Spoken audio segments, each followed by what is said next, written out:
welcome to Dealing with Brightspace. And today we have Jennifer Rines from KVCC, who's going to be sharing with us her use of a very cool tool that she uses to engage with her students.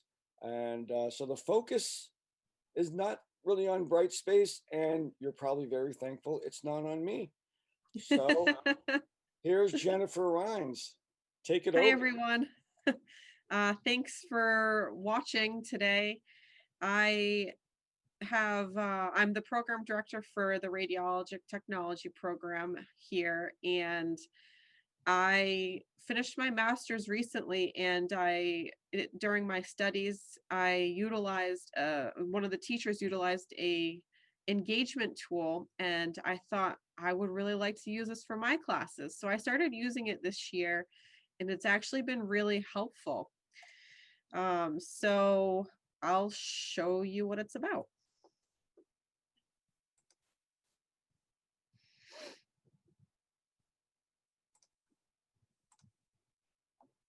So this is EdPuzzle, and it's usually for a K through 12, I think,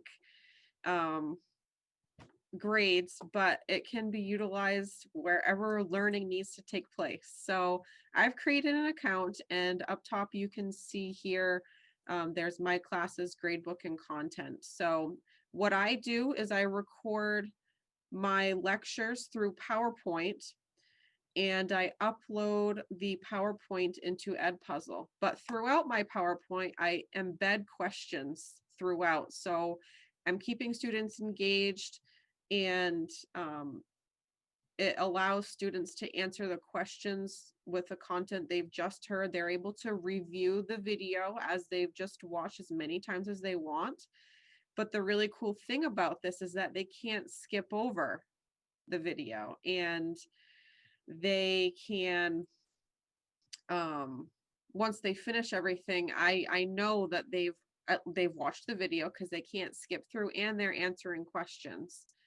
So I've uploaded a quick little example EdPuzzle video, and once you upload it, you have an opportunity to edit it.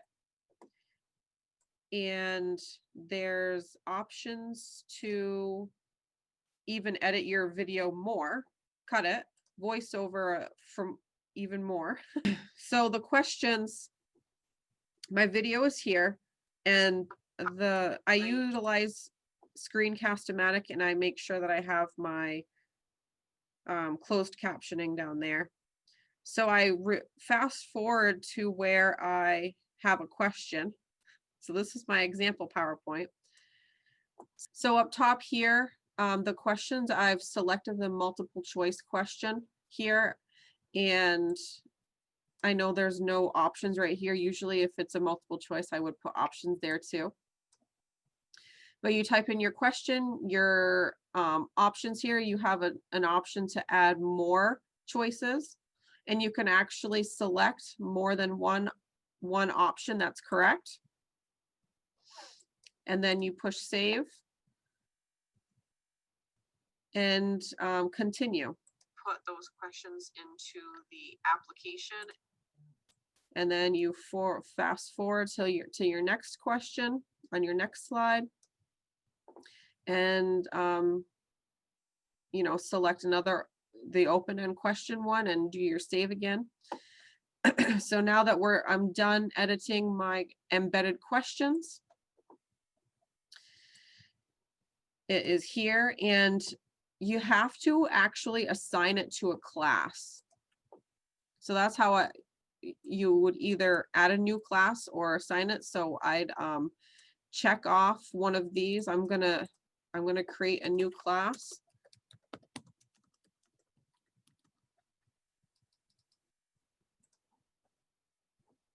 And now it's assigned. This is where you would prevent the skipping. So you're knowing that the students are actually watching the video that you took the time to create. Select a due date, week from today. And then assign it. Here is the ability to share your assignment. You can copy your link and post it in Brightspace, or you can embed it.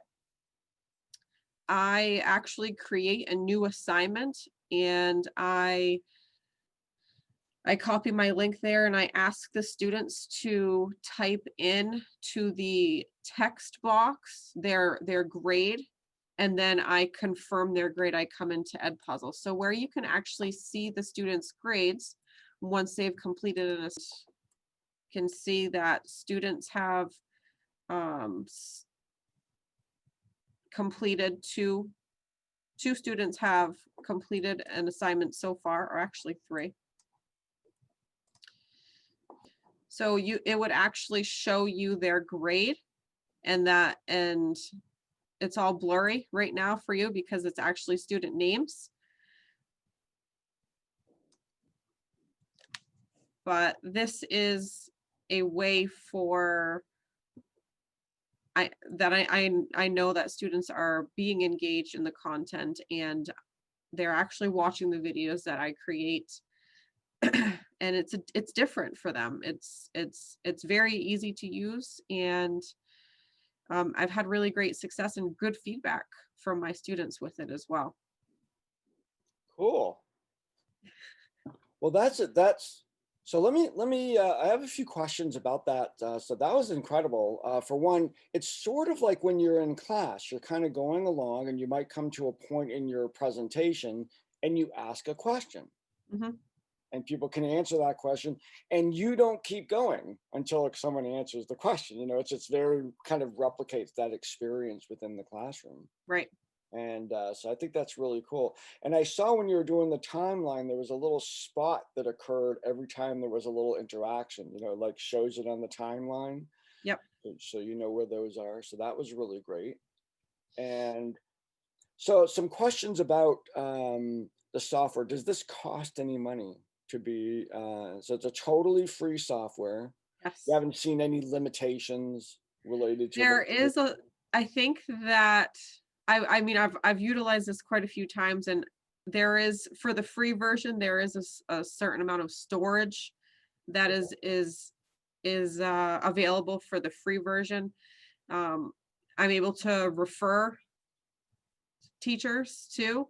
Okay. And that increases my storage capacity. Neat. But there is a way to upgrade too, but I'm sure that costs money, but I'm not sure. Okay. And I had a question too about when you recorded your audio into your PowerPoint.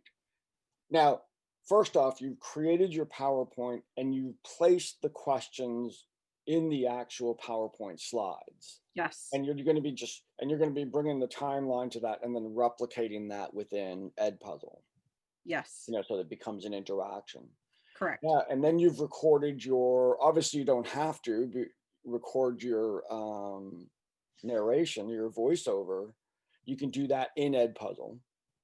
You could. I have not utilized that because when I'm creating my lecture content, I do my editing on my actual recording application.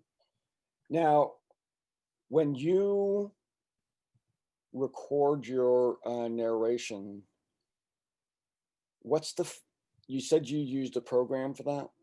Yeah, I use Screencast-O-Matic.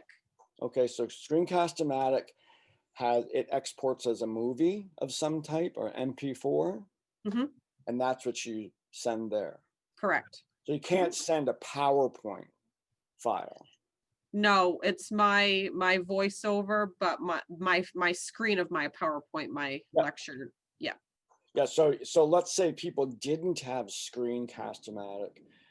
They could record their narration, but then they would have to export from PowerPoint into an MP4 to get that movie version and then upload that. I think so. I think it would work. Yeah, I think that. And there's other softwares too, other than Screencast-O-Matic.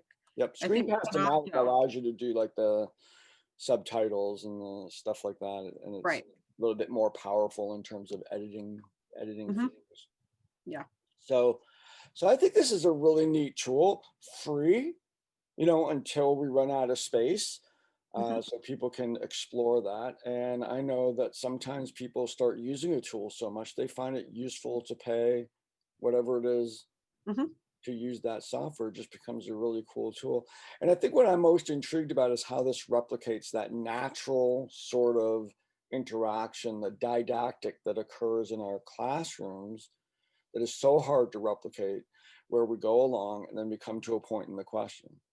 Now, except, let me throw this in there, that when we do that in class, we don't wait for everybody to answer it. Right. We just wait for the one person. Right. So, and it's not like we go, okay, you got it right. Who else can get it right? That's not what we do in the class. And that's actually, so this tool kind of enhances that, Mhm. because not only are you capturing, the Hermione Granger in your class that's always, with the hand up, you're getting everybody. Everybody Everyone. gets to answer the classroom question Yep. during the lecture. So what a great tool. What a great tool.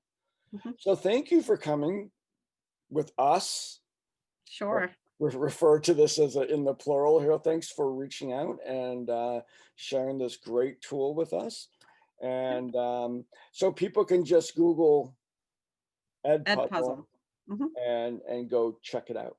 Yep, absolutely. And if anyone has any questions too, I'm happy to answer them. Send me an email, jrines@kvcc.me.edu. And please And do that, because if she gets credit for referring you, she gets more space. that And would we be a all plus. want But Jennifer to have more space.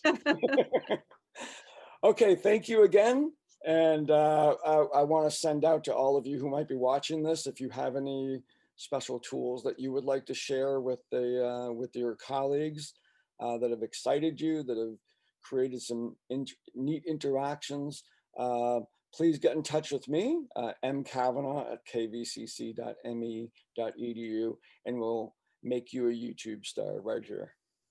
All right, take care.